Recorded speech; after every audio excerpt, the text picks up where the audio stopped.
اللہ تعالیٰ سے فلسطین کے لوگوں کے لیے دعا۔ اے اللہ تعالیٰ، فلسطین کے لوگوں کی اپنے غیب سے مدد فرما اور ان سب کو اپنے حفظ و امان میں رکھ۔ اے اللہ تعالیٰ، اہل یہود کو شکست دے اور انہیں ہلا دے۔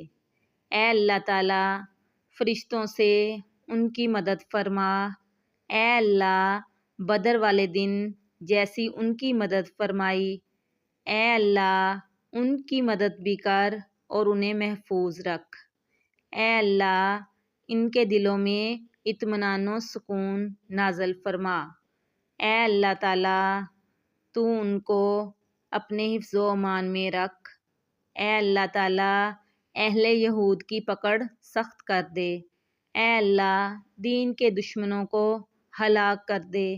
اے اللہ، ان دشمنوں کے گھروں کو برباد کر دے۔ اے اللہ، اپنا عذاب اہل یہود پر سخت کر دے۔ آمین ثم آمین۔